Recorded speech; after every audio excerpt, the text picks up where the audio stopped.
नमस्कार दोस्तों, हमारा ये नेक्स्ट वीडियो है यूपीएससी प्रीवियस ईयर के जो पेपर हैं 1995 से 2019 तक और मॉडर्न हिस्ट्री का पार्ट हमने 80 क्वेश्चन कर लिए हैं।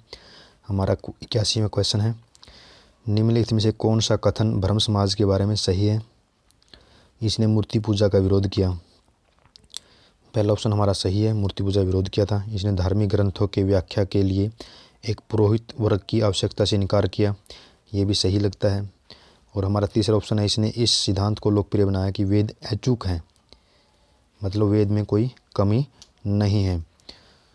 तो इसका ये गलत है क्योंकि अति क्वेश्चन है, इसको 3 को एलिमिनेट करते हैं तो इसका राइट आंसर बी होता है, 1 और 2 है। क्योंकि कभी भी ब्रह्म समाज ने ये नहीं कहा कि वेद अचूक है। वेद अचूक को आर्य समाज ने कहा था, ब्रह्मानंद ने कहा था, ब्रह्मानंद ने। हमारा 82 क्वेश्चन है, मृदा के स्वरूप और उपज के गुणों के आधार पर भूमि राजस्व का मूल्यांकन, युद्ध में चलती फिरती तोपों का उपयोग, तम्बाकू और लाल मिर्च की खेती, अंग्रेजों, इनमें से कौन सी अंग्रेजों की देन थी? अगर आप कॉमन सेंस लगाते हैं तो आप इनमें से कोई भी अंग्रेजों की देन नहीं है पूरी तरह से। देखो, तोप बाबर से पहले भी से स्टार्ट है, वैसे बाबर ने व्यवस्थित रूप से यूज़ किया है। और तम्बाकू और लाल मिर्च पुर्तगालियों की देन रही है। और अगर हम इसका देखें तो यूरोप के लोगों के मामले की सुनवाई के लिए भारतीय न्यायाधीशों पर लगाई गई अयोग्यता, आपको समझ में आएगा। तोप अंग्रेजों की देन नहीं है, पहले से चली आ रही है। और तम्बाकू और लाल मिर्च पुर्तगालियों की देन है। इसी प्रकार मुद्रा के स्वरूप और उपज के गुणों के आधार पर भूमि राजस्व का मूल्यांकन अंग्रेजों से पहले ही स्टार्ट हो चुका है। हमारा नेक्स्ट क्वेश्चन है, इल्बर्ट बिल विवाद। इल्बर्ट बिल क्या था? इल्बर्ट बिल ये था कि जो भारतीय न्यायाधीश हैं जो अंग्रेजों के मुकदमों को सुन सकते हैं। तो इसका राइट आंसर क्या होगा? सी। यूरोप के लोगों के मामलों की सुनवाई करने के लिए भारतीय न्यायाधीशों पर जो अयोग्यता थी उसको हटा दिया था। इसको लेकर विवाद शुरू हो गया था। हमारा नेक्स्ट क्वेश्चन है, रेडक्लिफ समिति। रेडक्लिफ समिति को नियुक्त किया गया। ऑप्शन है, अल्पसंख्यकों की समस्याओं के समाधान के लिए, स्वतंत्रता विधेयक को प्रभावित करने के लिए, भारत पाकिस्तान के बीच की सीमाओं का परिसीमन करने के लिए, और पूर्वी बंगाल के दंगों के बारे में अधिक जानकारी प्राप्त करने के लिए। हमको पता है कि भारत और अफगानिस्तान के बीच पाकिस्तान और क्या नाम है रेडक्लिफ समिति का गठन किया। भारत और पाकिस्तान के बीच सीमा रेखा को निर्धारित करने के लिए इसकी योजनाकार कौन थे? रेडक्लिफ थे। हमारा नेक्स्ट क्वेश्चन है 85वां, 1905 में लॉर्ड कर्जन द्वारा किया गया बंगाल का विभाजन कब तक चला? 1905 में लॉर्ड कर्जन द्वारा किया गया बंगाल का विभाजन कब तक चला? हमको पता है कि 1911 तक चला। और 1911 में जब जॉर्ज पंचम भारत में दिल्ली में आए थे उसमें कर्जन एक्ट को रद्द कर दिया। इसका राइट आंसर क्या है? बी। 1911 में सम्राट जॉर्ज पंचम भारत आए थे और दिल्ली में एक दरबार का आयोजन हुआ और इसमें क्या था, राजधानी को कलकत्ता से दिल्ली स्थानांतरित कर दिया गया और बंगाल विभाजन को समाप्त कर दिया गया। हमारा नेक्स्ट क्वेश्चन है 86, महारानी विक्टोरिया की घोषणा का उद्देश्य क्या था? पहला ऑप्शन है, भारतीय राज्यों को ब्रिटिश साम्राज्य में मिलाने के किसी भी विचार का परित्याग करना। दूसरा, भारतीय प्रशासन को ब्रिटिश क्राउन के अंतर्गत रखना। तीसरा, भारत के साथ ईस्ट इंडिया कंपनी के व्यापार का नियमन करना। हमको पता है कि जो घोषणा हुई थी 1858 में, उसमें ईस्ट इंडिया कंपनी के व्यापार का तो अधिकार समाप्त ही कर दिया था। और इसका राइट आंसर क्या होगा? 1 और 2 ऑप्शन ठीक है, इसका मतलब राइट आंसर ए हो जाता है। महारानी विक्टोरिया की घोषणा का उद्देश्य क्या था? भारतीय राज्यों को ब्रिटिश साम्राज्य में मिलाने के किसी भी विचार का परित्याग करना। लॉर्ड डलहौजी के युद्ध पूर्व राजनीतिक एकीकरण की नीति को शाही फरमान द्वारा पलटना था। साथ ही भारतीय प्रशासन को ब्रिटिश क्राउन के अंतर्गत रखना था। लेकिन इस घोषणा में ईस्ट इंडिया कंपनी के व्यापार का नियमन करने का कोई उद्देश्य नहीं था। हमारा नेक्स्ट क्वेश्चन है 87वां, मंगानियार नामक लोगों का एक समुदाय किसके लिए प्रसिद्ध है? मंगानियार नामक लोगों का एक समुदाय पूर्वोत्तर भारत में मार्शल आर्ट के लिए, उत्तर पश्चिम भारत में संगीत परंपराओं के लिए, और दक्षिण भारत में शास्त्रीय गायन संगीत के लिए, मध्य भारत में पीटरा ड्यूरा परंपरा के लिए। तो इसका राइट आंसर है बी, उत्तर पश्चिम भारत में संगीत परंपरा के लिए प्रसिद्ध है मंगानियार लोगों का समुदाय जो कि राजस्थान में मिलता है। हमारा नेक्स्ट क्वेश्चन है 88। गदर क्या था? गदर भारतीयों का एक क्रांतिकारी संघ जिसका मुख्यालय सैन फ्रांसिस्को में था, सिंगापुर से संचालित राष्ट्रीय संगठन। हमको पहले ऑप्शन से ही पता चल जाता है कि ये राइट आंसर है, क्योंकि गदर पार्टी का मुख्यालय सैन फ्रांसिस्को अमेरिका में था, एक क्रांतिकारी संगठन था। तो बाकी ऑप्शन तो वैसे ही गलत हो जाते हैं। 89। भारतीय इतिहास के संदर्भ में निम्नलिखित में से सामंती प्रणाली के आवश्यक तत्व हैं। एक बहुत मजबूत केंद्रीयकृत राजनीतिक प्राधिकार और बहुत कमजोर प्रांतीय या स्थानीय राजनीतिक प्राधिकार। बी ऑप्शन, जमीन के नियंत्रण और अधिकार पर आधारित एक प्रशासनिक संरचना का उद्भव। 3 ऑप्शन, जागीरदार सामंत और उसके अधिपति के बीच स्वामी जागीरदार संबंध का निर्माण। तो इसका राइट आंसर क्या है? इसका राइट आंसर है पहला ऑप्शन तो गलत है इसका, कि जो भारतीय इतिहास में सामंती प्रणाली में एक बहुत मजबूत केंद्रीकृत राजनीतिक प्राधिकार, बहुत कमजोर प्रांतीय या स्थानीय राजनीतिक प्राधिकार, ये तो गलत है। तो इसका राइट आंसर क्या है?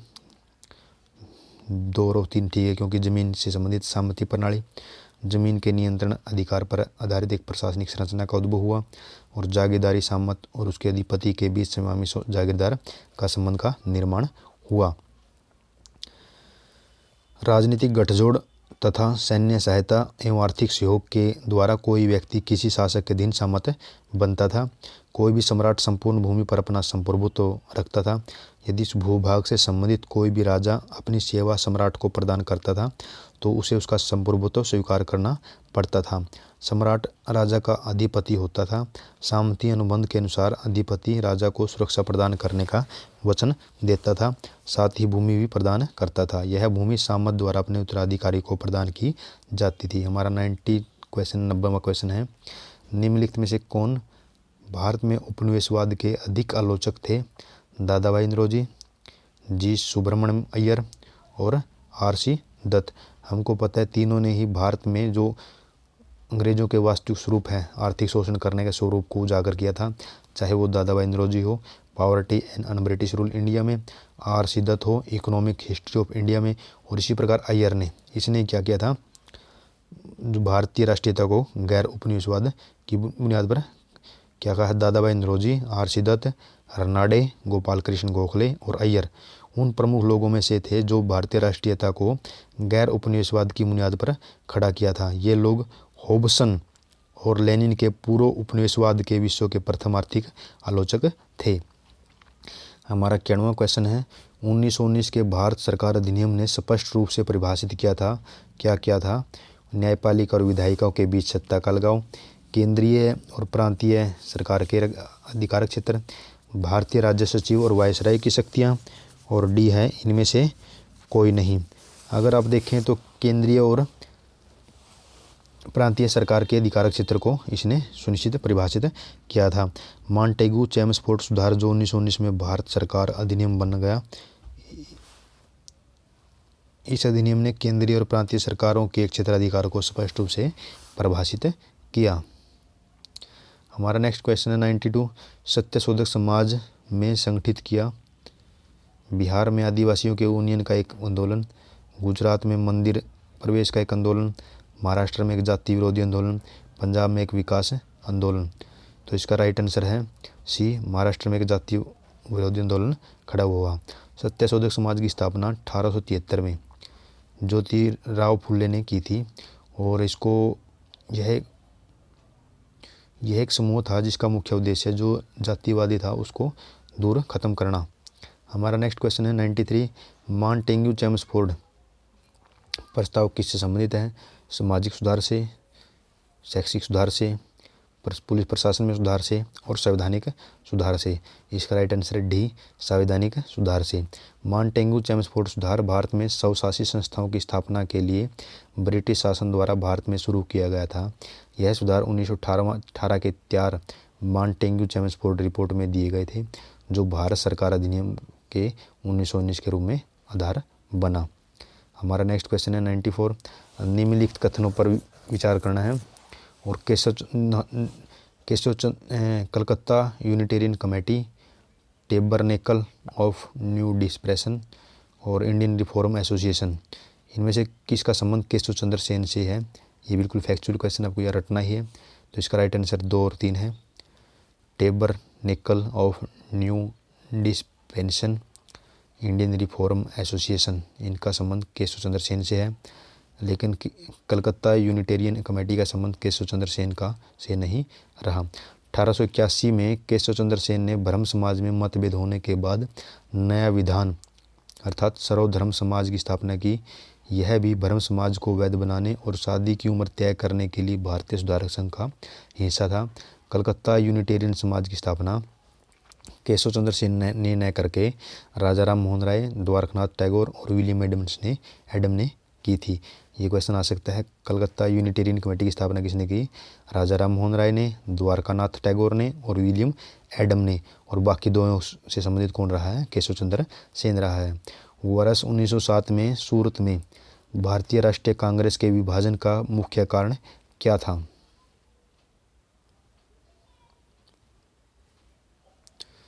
राइट आंसर लॉर्ड मिंटो द्वारा भारतीय राजनीति में सांप्रदायिकता का प्रवेश करना, अंग्रेजी सरकार के साथ धर्मपंथियों की वार्ता करने की क्षमता के बारे में, चरमपंथियों में विश्वास का भाव, मुस्लिम लीग की स्थापना।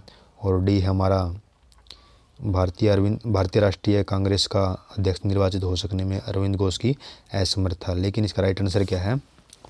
बी, कि जो चरमपंथी थे उनको धर्मपंथियों पर विश्वास नहीं था कि वो अंग्रेज सरकार को वार्ता करने में सक्षम हैं। उग्रवादी और नरमपंथी दोनों ही जिद्दी थे। उग्रवादी सोचते थे कि लोगों को उत्साहित किया जाए, स्वतंत्रता के लिए लड़ाई चालू की जाए। उन्हें लगा कि ब्रिटिशों को बाहर उखाड़ फेंकने का यही समय है। नरमपंथी उनके राह में बाधक थे, मतलब विचारों के लेकर एक दूसरे के बीच में कंट्रोवर्सी थी। नेक्स्ट क्वेश्चन है, सर स्टैफर्ड क्रिप्स की योजना में वह परिकल्पना थी कि द्वितीय युद्ध के बाद भारत को पूर्ण स्वतंत्रता प्रदान की जाएगी। हमको पता है कि क्रिप्स मिशन में ऐसी कोई प्लान नहीं था कि भारत को पूर्ण स्वतंत्रता दी जाए। पहला तो वैसे ही गलत हो गया। दूसरा, स्वतंत्रता प्रदान करने से पहले भारत को 2 भागों में विभाजित कर देना था, ये भी गलत है क्योंकि ये माउंटबेटन प्लान ही है।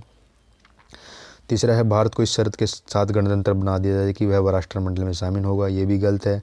भारत को डोमिनियन स्टेट का दर्जा दे दिया जाएगा, ये सही है। डी ऑप्शन हमारा सही है। सर स्टैफर्ड क्रिप्स की योजना का मुख्य प्रस्ताव था कि भारतीय संघ को औपनिवेशिक पद के साथ स्थापित किया जाएगा। यह राष्ट्रमंडल के साथ अपने संबंधों को निर्णय लेने के लिए मुक्त होगा, स्वतंत्र होगा और यह भारत इसको डोमिनियन स्टेट का दर्जा दिया जाएगा। नेक्स्ट हमारा 97 क्वेश्चन है, भारत के सांस्कृतिक इतिहास के संदर्भ में निम्नलिखित कथनों पर विचार कीजिए। त्यागराज की अधिकांश कृतियाँ भगवान कृष्ण की स्तुति के भक्ति गीत हैं। त्यागराज के अनेक नए रागों का सृजन किया। अन्नाचार्य त्यागराज समकालीन है और अन्नामाचार्य कृतम भगवान वेंकटेश्वर की स्तुति के भक्ति गीत है। इसमें एक सिर्फ ट्रिक काम करती है, क्योंकि सामान्यतः ये होता है कि जो समकालीन वाले क्वेश्चन होते हैं वो गलत होते हैं। ऑप्शन ये जिसमें लिखा ना अन्नामाचार्य त्यागराज समकालीन है, ये सामान्यतः गलत होता है। अगर हम 3 को एलिमिनेट करते हैं तो ऑप्शन हमारा बी ही बचता है, 2 और 4, 97 का बी। अगर देखिए, त्यागराज कर्नाटक संगीत के सबसे बड़े प्रतिपादक में थे, एक थे। वे कर्नाटक संगीत के महान ज्ञाता थे, भक्ति मार्ग के एक प्रसिद्ध कवि थे। वे भगवान श्री राम से संबंधित थे, न कि भगवान कृष्ण से संबंधित थे। आपको याद रखना है, त्यागराज की संबंध है भगवान राम से। त्यागराज ने अनेक रागों के सृजन किया और अन्नामाचार्य कीर्तन भगवान वेंकटेश्वर की स्तुति के लिए गीत गाते थे। इसका मतलब हमारा ऑप्शन बी सही है। हमारा नेक्स्ट क्वेश्चन है 98वां, 18वीं शताब्दी के मध्य इंग्लिश ईस्ट इंडिया कंपनी के द्वारा बंगाल से निर्यातित प्रमुख वस्तुएं कौन कौन सी थी? इसका राइट आंसर है डी, कपास, रेशम, सोरा और अफीम। भारत से ब्रिटेन को निर्यात कौन कौन सी वस्तु होती थी? कपास, रेशम, सोरा, अफीम। कपास, रेशम, सोरा, अफीम।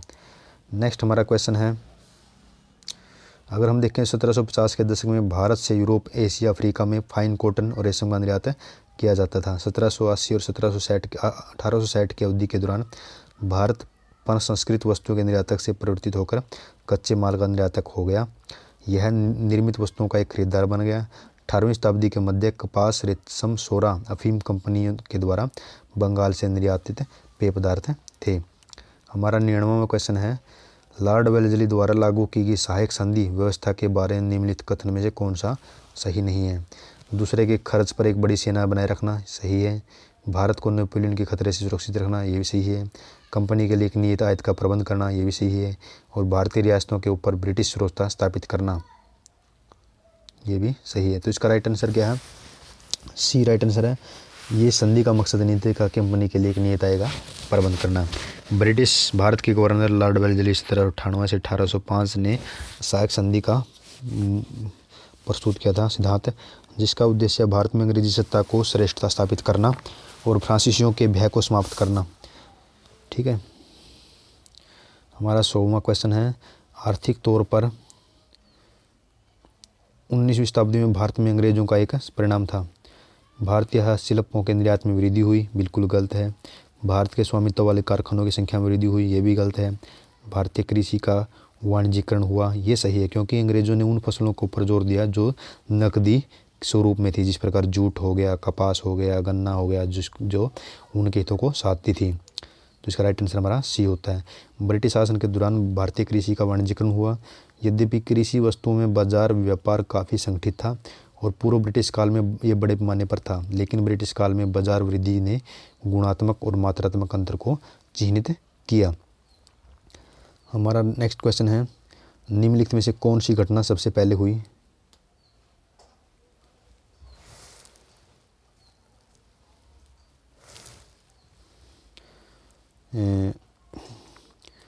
स्वामी दयानंद सरस्वती ने आर्य समाज की स्थापना की।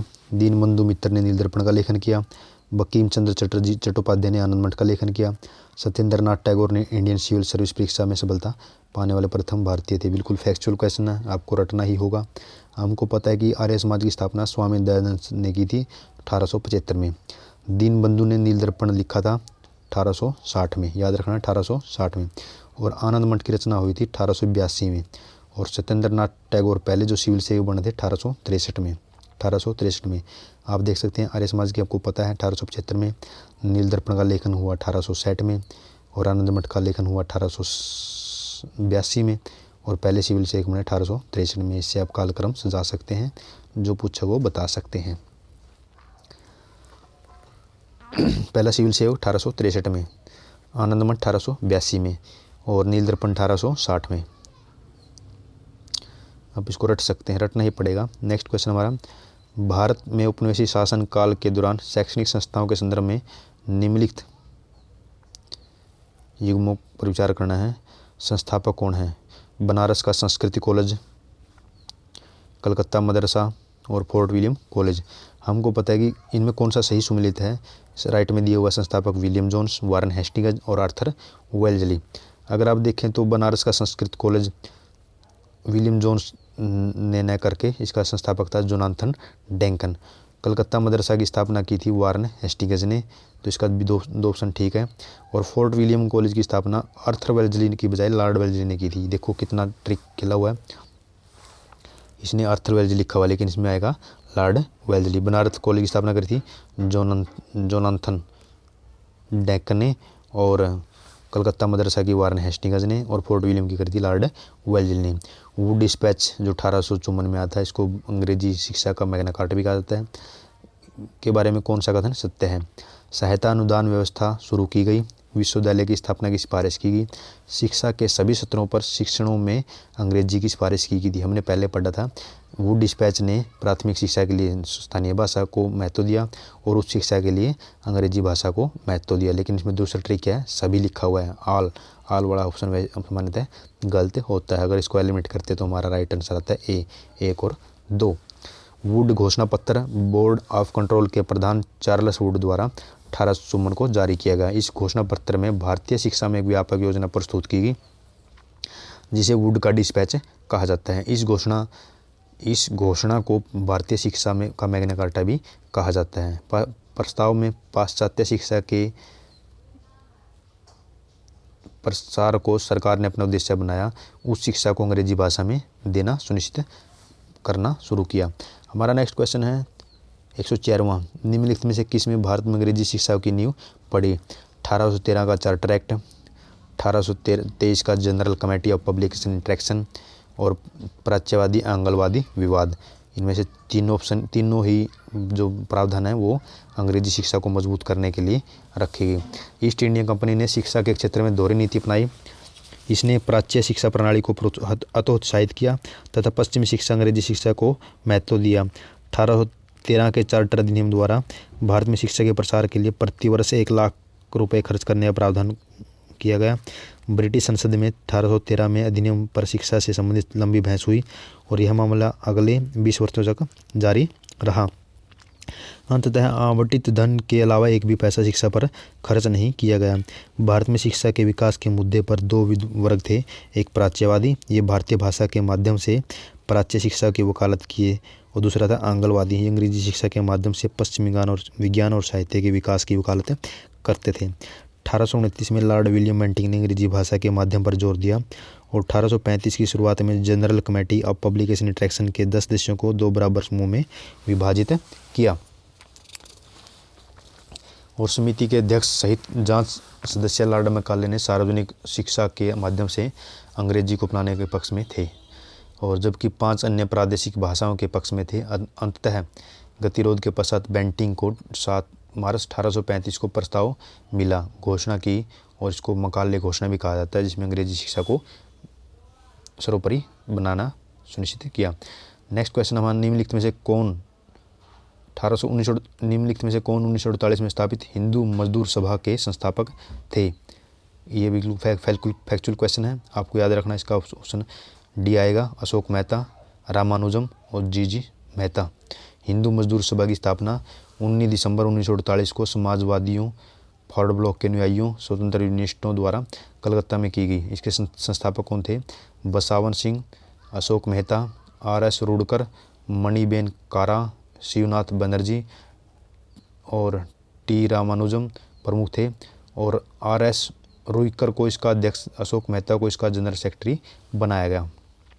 हमारा नेक्स्ट क्वेश्चन है, निम्नलिखित विदेशी यात्रियों में से किसने भारत के हीरों और हीरे की खदानों की विस्तृत चर्चा की? फ्रांसवा बर्नियर, ज्यां बैप्टिस्ट बर्नियर, ज्यां दे थेनो, और इसका राइट आंसर वैसे बी आएगा, टेवर्नियर ने भारतीय हीरों की खदानों की चर्चा की थी। हमारा नेक्स्ट क्वेश्चन 107वां, निम्न कथनों पर विचार करना है और सही कालक्रम समझाना। बिल्कुल फैक्चुअल क्वेश्चन है, आपको याद रखना है। भारत पहला है, साम्यवादी दल की सरकार कब बनी भारत में? इसका 1957 से 19 में बनी थी और भारत का उस समय का सबसे बड़ा bank imperial bank of India का नाम बदलकर भारतीय स्टेट बैंक ऑफ रखा 1955 में रखा था। एयर इंडिया का राष्ट्रीयकरण किया था 1953 में और गोवा स्वतंत्र राज्य बना 1987 में अरुणाचल प्रदेश के साथ। अगर आप देखें, भारत में पहली साम्यवादी सरकार बनी 57 से 59 के बीच में। इंपीरियल बैंक ऑफ इंडिया को SBI कहा 1955 में, एयर इंडिया का राष्ट्रीयकरण 1953 में और गोवा राज्य 1987 में। इसको आप समझा सकते हैं। हमारा नेक्स्ट क्वेश्चन है, स्वतंत्र भारत में भूमि सुधार के संदर्भ में निम्नलिखित कथन में से कौन सा सही है? हदबंदी कानून पारिवारिक जोत पर केंद्रित थे, न कि व्यक्तिगत जोत पर। ये सही है ऑप्शन हमारा, क्योंकि जो हदबंदी है, लिमिट रखी है कि 25 एकड़ रख सकते हैं, वो परिवार के आधार पर था, न कि व्यक्तिगत जोत पर। बाकी सही नहीं है। हमारा 109वां क्वेश्चन है, चार्टर एक्ट 1813 के संबंध में निम्नलिखित पर विचार कीजिए। इसने भारत में ईस्ट इंडिया कंपनी के व्यापार अधिकार को, चाय का व्यापार, चीन के साथ व्यापार को छोड़कर समाप्त कर दिया। ये बिल्कुल सही है। इसने कंपनी द्वारा अधिकार में लिए गए भारतीय राज्य क्षेत्रों पर ब्रिटिश कानून की संपूर्णता सुदृढ़ की। ये गलत है, 1858 के तहत आया था। इसका अगर 2 का लिमिट करते तो हमारा ऑप्शन सी आता है। तो इसका एक मिनट, सॉरी,